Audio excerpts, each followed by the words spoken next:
Early voting came to an end in the U.S.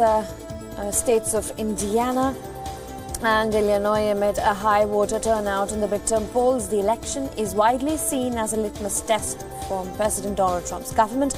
Campaigning closed as opinion polls predicted a neck-to-neck competition between the Democrats and Republicans. Control of both chambers of the United States Congress and 36 governors' offices are up for grabs in the crucial polls.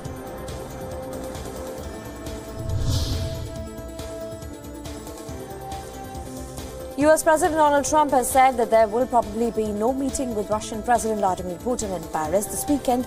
However, Trump said that he expects to meet the Russian president at the G20 summit in Argentina in the end of November. The possibility of second Trump-Putin summit in Paris arose after a meeting between US National Security Advisor John Bolton and Russian President Vladimir Putin in Moscow last week.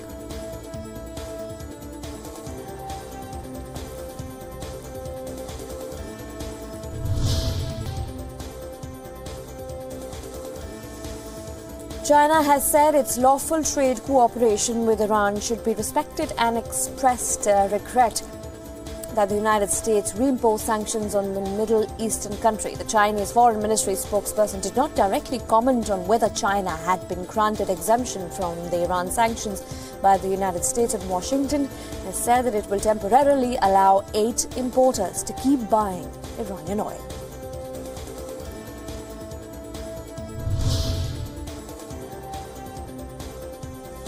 Pakistani Christian woman Asia Bibi's lawyer has now taken asylum in the Netherlands.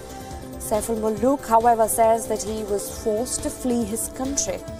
Lawyer Saiful Muluk has said that he was put on a plane against the will by the United Nations and European Union staff, as he was not willing to leave Pakistan without his client.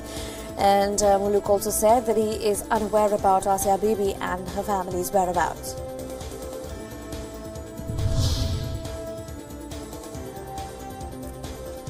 Unrest broke out in Caledonia after South Pacific archipelago voted against independence from France in a long-awaited referendum. Tensions have long run deep between pro-independence indigenous Kanakas and the descendants of colonial settlers, who remain loyal to Paris. A 1988 massacre in a cave on the island of WION left 19 indigenous separatists and 2 French soldiers dead and intensified talks on the island's future.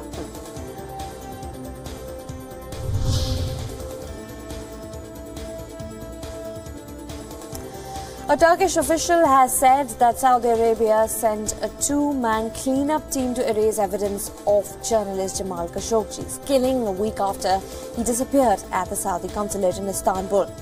Confirming a report in Turkey's pro-government newspaper, the official said that the chemist and the toxicologist were tasked with erasing the evidence before Turkish investigators were given access to the Saudi consulate and the consul's residence.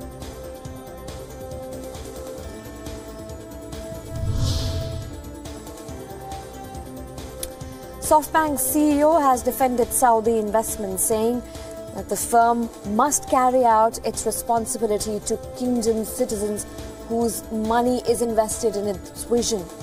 He, however, condemned the killing of a journalist Jamal Khashoggi by Saudi security personnel. Saudi Arabia is the largest investor in the fund, which was launched last year with over $90 billion in capital. Global outcry over the murder case has led many observers to regard that dependence as a risk to SoftBank's plans to raise further funds.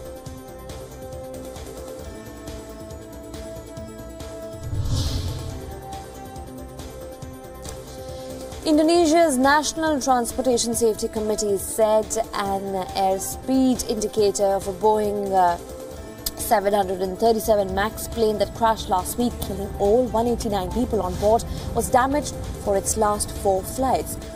The damage was revealed after data had been downloaded from the plane's flight data recorder. The KNKT chief had told reporters that he added that KNKT was asking Boeing and the US authorities what action to take to prevent similar problems on this type of plane around the world.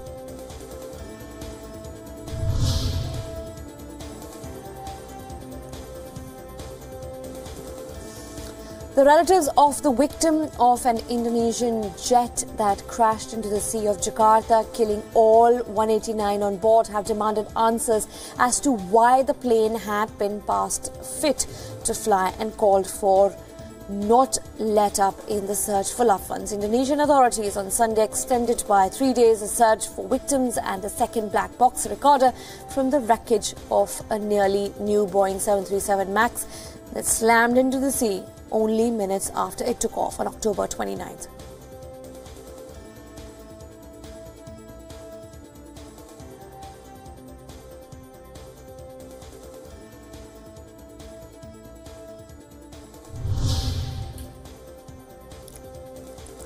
Human rights groups have warned that China's first cyber dissident Wang Qi is in danger of dying under police custody if he does not receive medical treatment for a host of severe health conditions.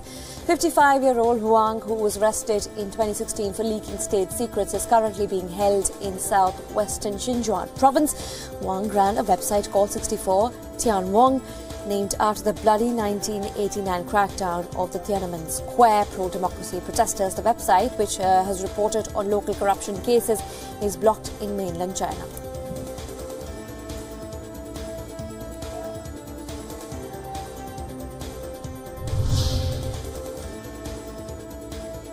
Saudi Arabia and its allies have said that they are committed to de-escalating hostilities in Yemen only days after launching a renewed offensive on the Hodeidah port, crucial for humanitarian aid. The Saudi Arabia coalition intervened in the conflict in 2015, aiming to install President Mansour Hadi as he fought an insurgency by the Shiite Houthi rebels from northern Yemen.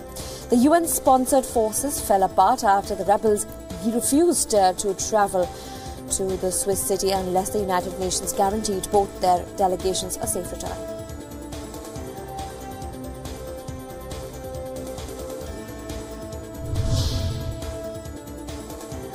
Protesters in London formed a human chain demanding the government guarantee their statuses in a no-deal Brexit scenario. The protesters also delivered a letter to the Prime Minister Theresa May saying that they were extremely concerned at stalled Brexit negotiations. Advocate groups for overseas citizens directly impacted by Brexit have long called for their rights to be ring-fenced from the rest of the negotiations.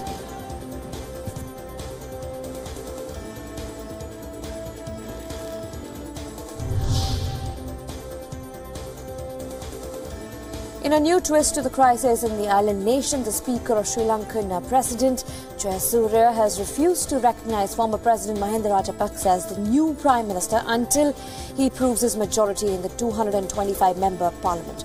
The Speaker continues to consider ousted Prime Minister Ranil Wickremesinghe as the lawful Prime Minister. Meanwhile, President Sri Sena has ordered Parliament to reconvene on November 14th after all the crisis that Sri Lanka has seen last month when Wickremesinghe was sacked.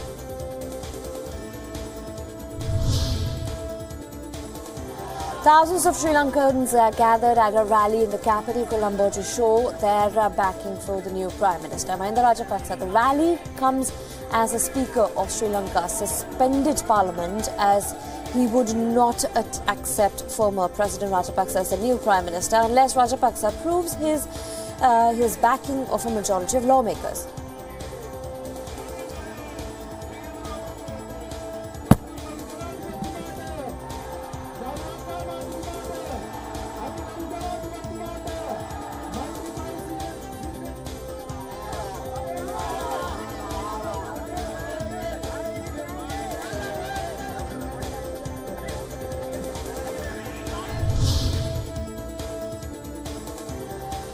Gunmen kidnapped 79 school students on Monday in an English-speaking region of Cameroon where separatists are fighting an armed campaign for independence. The abductions, the worst incident, came just a day before longtime President Paul Biya was to be sworn in for the 7th term in office.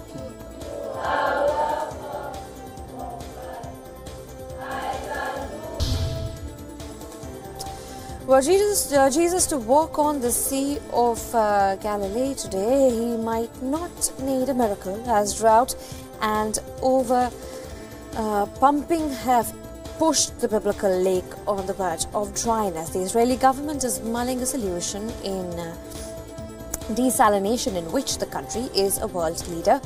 Under the plan approved in June, the amount of Mediterranean sea water processed will double, and half of it funneled 75 km overland in a new pipe network to the Galilee.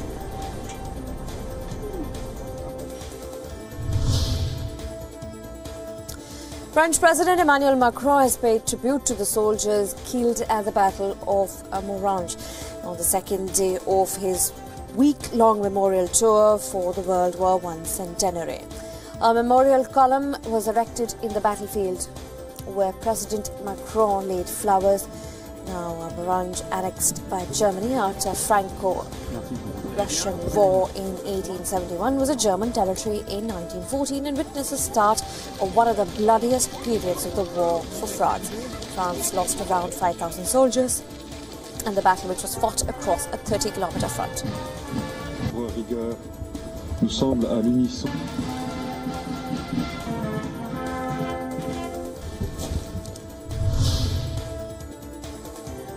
It's a landmark moment for India as the country has successfully achieved its nuclear tirade with competition on the completion of deterrence patrol by nuclear submarine INS Arihant. And the achievement has put India among a handful of countries having the capability to fire nuclear weapons from land, air and sea. India had already had fighter aircrafts and missiles capable of carrying nuclear warheads. Prime Minister Narendra Modi has said that INS Arihant completing its first deterrence patrol was a big step towards strengthening the country's security.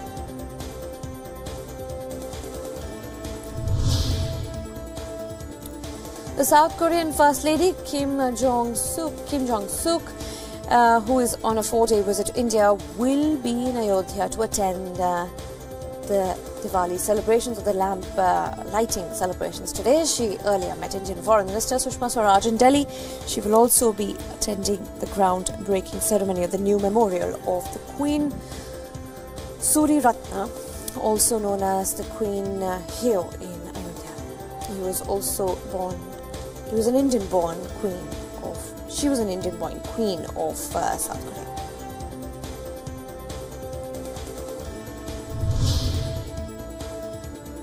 The German embassy in New Delhi has celebrated Green Diwali with officials and staff lighting earthen lamps and dancing on the occasion. The event focused on India-Germany connecting.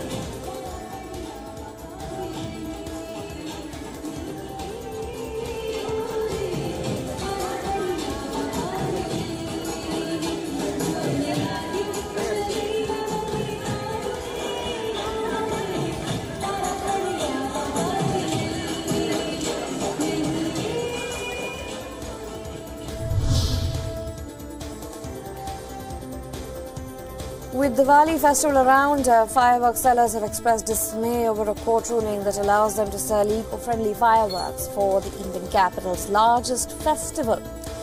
Now, the Supreme Court has ruled only environment-friendly green crackers that emit less smoke and suit the normal ones can be sold in New Delhi in the last-ditch bid to curb smoke in the world's most polluted major city. Delhi's record-setting pollution is at its worst around this time of the year, when millions celebrate Diwali by setting off firecrackers late into the night.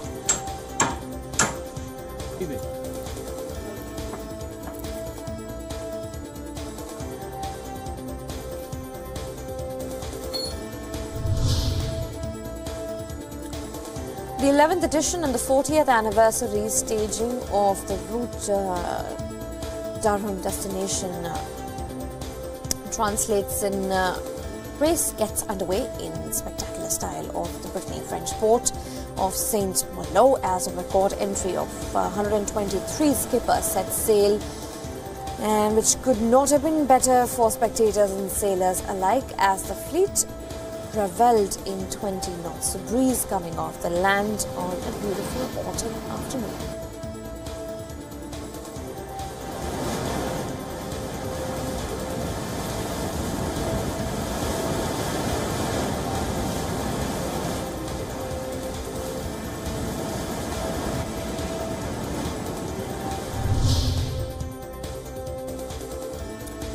Rose Ashley has become the first ever swimmer to circumnavigate Great Britain in 2,882 kilometers feet. That took 5 months. Now, Ashley set off from the port of Margate on June 1st, swimming clockwise and finished back in the same spot. The challenge was documented in video blogs, and Ashley was accompanied by Cornish sailor Matthew Knight on catamaran. Ashley also swam for up to 12 hours a day, battling strong tides and the currents in cold water and storms. He suffered shoulder pain and saltwater exposure during the swim.